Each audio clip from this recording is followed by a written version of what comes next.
My name is Jen Evans, and this is the Raising Roamers podcast. We are on a mission to inspire families all over the country to pursue their travel dreams even after they have kids and start a family. So on this podcast, there's two different kinds of people that I'm hoping to speak to. One of them being fellow travelers, RV families, camper families, things of that nature, and the other is fellow small business owners. So we are home for Thanksgiving, and we are sitting here in my baby brother's bedroom, and there is no better person to talk to about small businesses than my baby brother, Andrew. He is 11 years younger than me. He's 17 years old and already has his own business up and going, and I could not be more excited to have him here on this podcast with us. So thank you for being here. Thank you. First things first, Andrew, go ahead and just tell everybody, what is your business called, and what do you do within your business? Yeah, absolutely. So my business is called State Street Spices. It's an innovative spice blend company that uses in-depth research to craft the most authentic blends possible from around the country. So right now we have 8 different flavors representing 8 different cities, including LA Taco, Nashville Hot, St. Louis Barbecue. Just 8 different flavors that really resembles the authenticity of each city. Absolutely. And how did you get started with this in the first place? Yeah, so I always knew I wanted to start my own business, and I also love to cook, so spices was something natural. I joined a program at my school where I get to spend the mornings, Wednesdays, and Fridays getting to actually work on my business, start it, grow it, learn all the skills necessary to be a business owner. So it's really been amazing, and it just picked up from now. So that's awesome. Did you have any other business ideas? Like, how did this one stick out of everything? Yeah, I love thinking about business ideas. So oftentimes on road trips, I'll just be thinking about different entrepreneurship ideas. And I actually came up with this one on a college tour at UW-Madison on State Street. We were driving down State Street, which is why I had that name for the business. But yeah, I mean, definitely every day I'm thinking of new ideas. Awesome. What kind of challenges have you faced so far with this business? Yeah, so first of all, with a food business, legal stuff is, pain in the butt.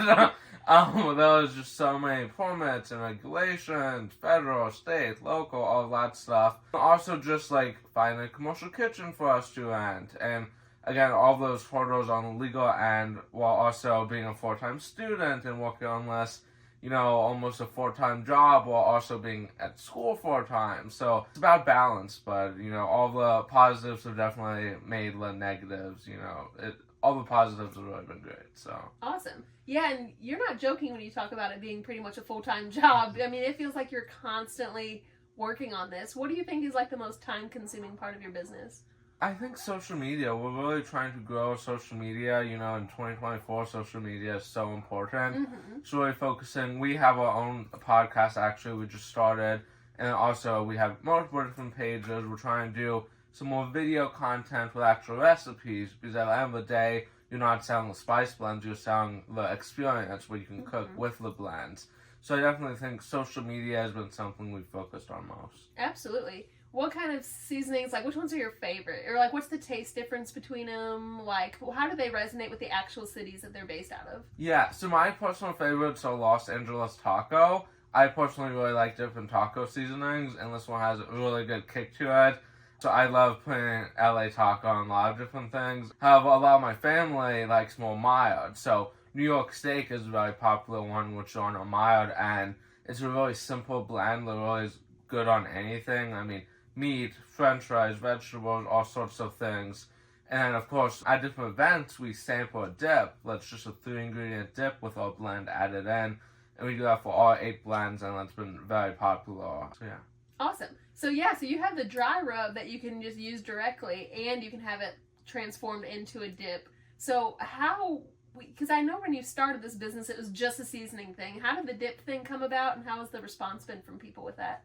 Yeah, so going to a bunch of events as a customer around St. Louis, I noticed a lot of different seasoning companies sampled in things like dips because you don't have to keep it warm, but it's still something with spice that you can try. So I came up with a very simple dip recipe. I mean, you can probably find online. We don't hide those 3 ingredients and measurements, but adding my seasoning, it really makes the seasoning stick out, but also be able to sell the dip really well. And again, experience of making the dip or making whatever you will make from the spices is really neat. So that's why I decided to start that. Absolutely. So then, besides its seasonings tasting really good, it's also really important to you to use authentic ingredients. Can you talk about kind of how you started to do that and how you're able to make these seasonings with authentic ingredients when all these big, competitors are putting all these rough things in there? Like, how are you able to get away with not doing that?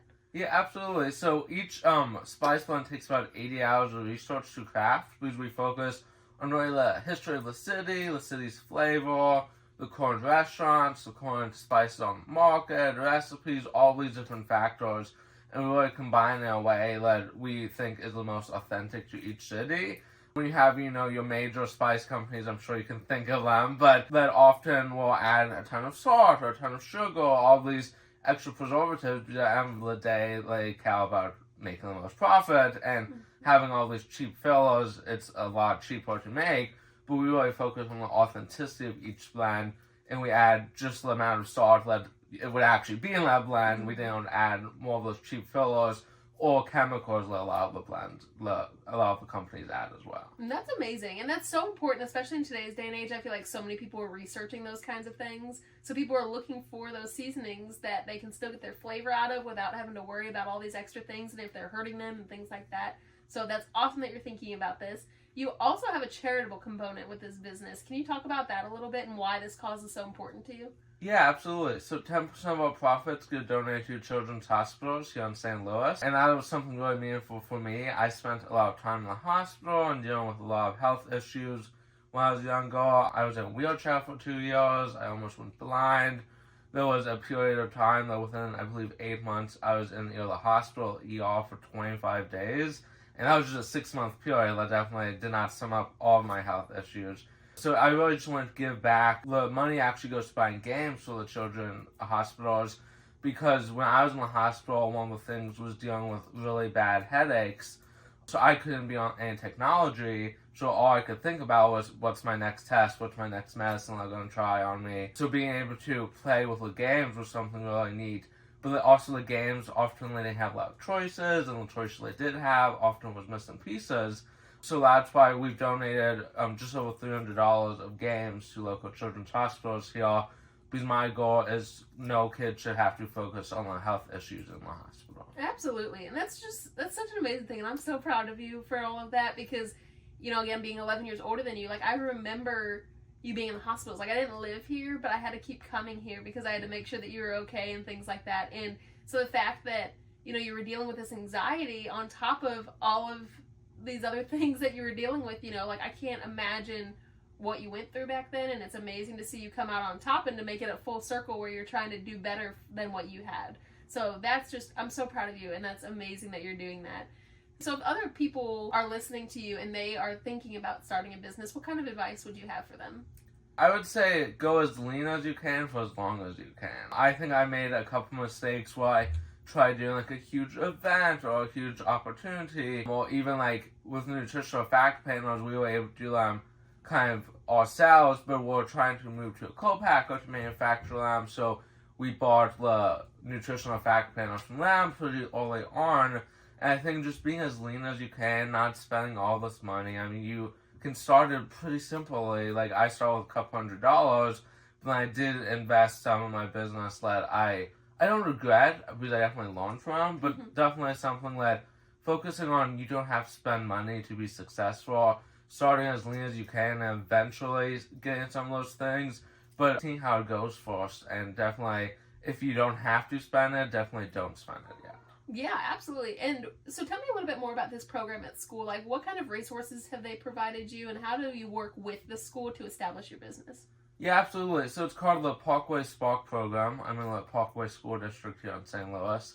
And it's a really great opportunity. I started 10 years ago. This is my second year actually in it. It's for high school juniors and seniors. And basically, first semester last year, I got to spend working on the steps to start a business, taste testing the spices, just a bunch of these things, figuring out what an LLC is, how to establish an LLC, all those different things are really essential for a business.